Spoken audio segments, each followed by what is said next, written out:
দেখুন, বলা হচ্ছে অন্নপূর্ণা ভান্ডারের টাকা পেতে এই কাজ করুন আজই। আজ 15ই জুন সোমবার, আজই আপনারা সরাসরি চলে যান ক্যাম্পে। সেখানে গিয়ে এই কাজটা করলেই আপনাদের সমস্ত সমস্যার সমাধান এবং নতুন করে আবেদন করলেই টাকা ব্যাংকে ঢোকা শুরু হয়ে যাবে। দেখুন কি বলছে, রাজ্যে 15 জুন থেকে 17 জুন এই 3 দিনের মেগা সরকারি ক্যাম্পে সব ধরনের সরকারি সুযোগ সুবিধা পাওয়া যাবে।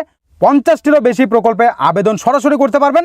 জানিয়ে ভিডিও দিয়েছি, চ্যানেলে ভিজিট করে দেখে নিতে পারেন কীভাবে কী করতে হবে। এই জনকল্যাণ শিবির ক্যাম্পে অন্নপূর্ণা যোজনা নতুন আবেদন সহ পুরনো আবেদন সংক্রান্ত সমস্যার সমাধান, বিধবা ভাতা, বার্ধক্য ভাতা, যুবশক্তি, পিএম কিষাণ যোজনার মতো সরাসরি সরকারি প্রকল্পগুলিতে নতুন করে আবেদন করা যাবে এবং আবেদন স্টার্ট হয়ে গেছে। আজ, কাল এবং পরশু এই 3টে দিন কোনোভাবেই মিস করবেন না। 3 দিনের মধ্যে সমস্যার সমাধান থেকে শুরু করে নতুন করে আবেদন করুন, টাকা যদি তাড়াতাড়ি পেতে চাইছেন। এই জনকল্যাণ শিবির ক্যাম্পে প্রকল্পের আবেদনের পাশাপাশি সেই সঙ্গে কেন্দ্র ও রাজ্য সরকারের চালু থাকা প্রকল্পগুলি সম্বন্ধে সাধারণ মানুষকে আধিকারিকরা জানাবেন। ঠিক আছে, যে এটা এই প্রকল্প, এটাতে এই সুবিধা, ওটাতে ওই সুবিধা, ঠিক আছে, আপনি এই সুবিধা পাবেন। তো সেক্ষেত্রে আপনি সেভাবে আবেদন করতে পারবেন। যারা যেটার জন্য যোগ্য সেটাতে আবেদন করতে সাহায্য করবেন সরকারি আধিকারিকরা, বুঝতে পারছেন, আপনাদেরকে বোঝাবে এবং আবেদন করতে সাহায্য করা হবে। এছাড়াও জানা গিয়েছে রাজ্য ও কেন্দ্র প্রকল্পে আবেদনের পাশাপাশি কোনো সরকারি পরিষেবা পাওয়ার ক্ষেত্রে অসুবিধা হলে সে বিষয়েও এই মেগা ক্যাম্পে এসে অভিযোগ জানাতে পারবেন রাজ্যবাসী। আপনি রাজ্যের কোনো প্রকল্পের আবেদন করতে বা আবেদন করেছেন, সমস্যা হচ্ছে, তো সেক্ষেত্রে সেটা রাজ্য সরকারের প্রকল্প হোক, কেন্দ্র সরকার প্রকল্প হোক, তার সমস্যার সমাধানের জন্য আপনার কোনো জিজ্ঞাসাবাদ থাকলে সেটাও আপনি অভিযোগ করতে পারবেন।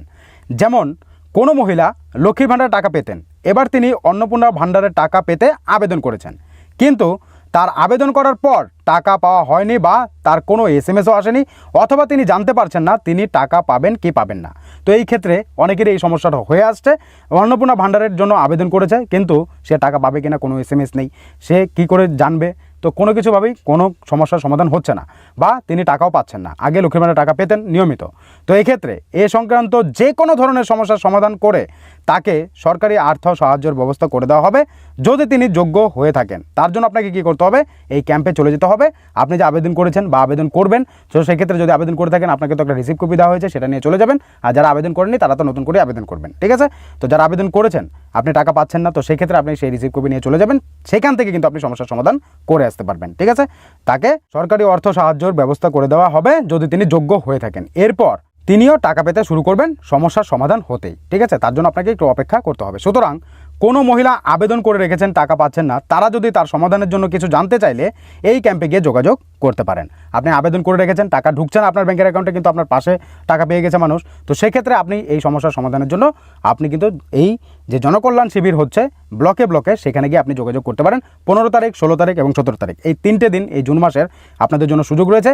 সরাসরি নতুন করে আবেদন করুন তাড়াতাড়ি। যদি টাকা পেতে চাইছেন, আপনি আবেদন করেছেন টাকা পাচ্ছেন না, তাহলেও গিয়ে যোগাযোগ করুন, আপনিও তাহলে টাকা তাড়াতাড়ি পেয়ে যাবেন। আপনি যদি যোগ্য হয়ে থাকেন, সমস্ত কাগজপত্র যদি ঠিকভাবে দিয়ে থাকেন। যদি ঠিকভাবে নাও দিয়ে থাকেন, সেখান থেকে বলে দেবে এই ডকুমেন্টটা দিন, হয়ে যাবে। তাই অবশ্যই ভিডিওটিকে প্রচুর পরিমাণে শেয়ার করবেন, এই আপডেটের জন্য সবাই জানতে পারে এবং এই কাজটা করে তারাও যেন টাকা নিতে পারে। তো আপনি কি আবেদন করেছেন নাকি আবেদন করতে যাচ্ছেন? কমেন্ট বক্সে কমেন্ট করে জানান।